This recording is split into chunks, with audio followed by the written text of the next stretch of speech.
क्या आजादी सिर्फ एक तारीख तक सीमित है या फिर ये सोच है जो हर दिन जीने की जरूरत है? भगत सिंह, राजगुरु और सुखदेव सिर्फ एक नाम नहीं, एक जज्बा थे। एक ऐसी कहानी जो सिर्फ किताबों में ही नहीं, हर हिंदुस्तानी के दिल में लिखी होनी चाहिए। भगत सिंह, राजगुरु और सुखदेव, ये तीन नाम सिर्फ इतिहास का हिस्सा नहीं बल्कि आजादी की लड़ाई का एक ऐसा प्रतीक है जो हर नए भारतीय के सपने में जिंदा है।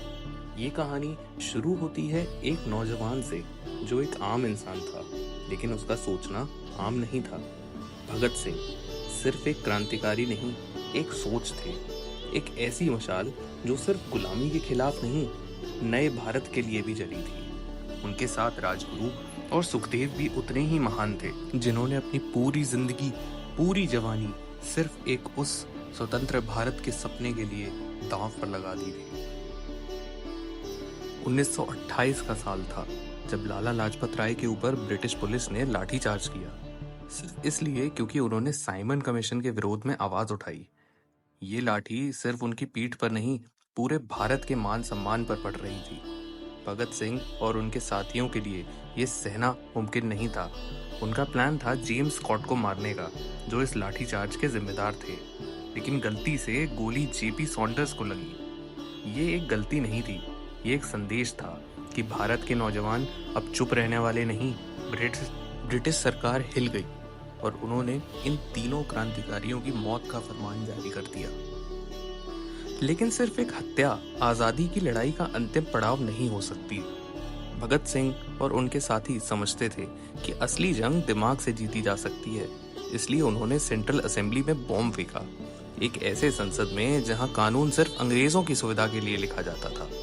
लेकिन ये बॉम्ब किसी को मारने के लिए नहीं था, ये सिर्फ एक संदेश था कि भारत की आवाज दबाई नहीं जा सकती। गिरफ्तार होने के बाद भगत सिंह भागने की जगह एक किताब पढ़ रहे थे, क्योंकि उनका मिशन सिर्फ आजादी नहीं, एक नए भारत का निर्माण करना था। जेल में रहकर भगत सिंह सिर्फ एक कैदी नहीं बने, बल्कि एक विचारधारा का हिस्सा बन गए। उन्होंने हंगर स्ट्राइक करी, 116 दिन तक बिना खाए। सोचो, एक जवान जो सिर्फ 23 साल का था, वो मौत से नहीं, इनजस्टिस से डर रहा था। उसका मानना था कि मौत एक अंतिम यात्रा नहीं, एक नए युग की शुरुआत है।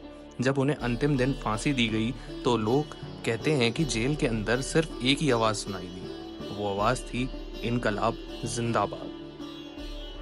आज भी भगत सिंह, राजगुरु और सुखदेव की कहानी किताबों में ही नहीं, हर देशभक्त के दिल में जिंदा है।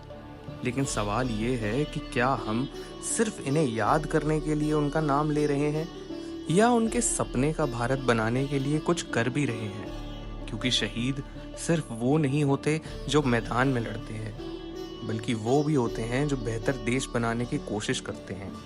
भगत सिंह, राजगुरु और सुखदेव ने जो सपना देखा था, क्या हम उस सपने को जी रहे हैं या सिर्फ हर साल शहीद दिवस पर इनको याद करके बस एक फॉर्मेलिटी मात्र कर दे रहे हैं? इस बात का जवाब अपने मन से जरूर पूछिएगा।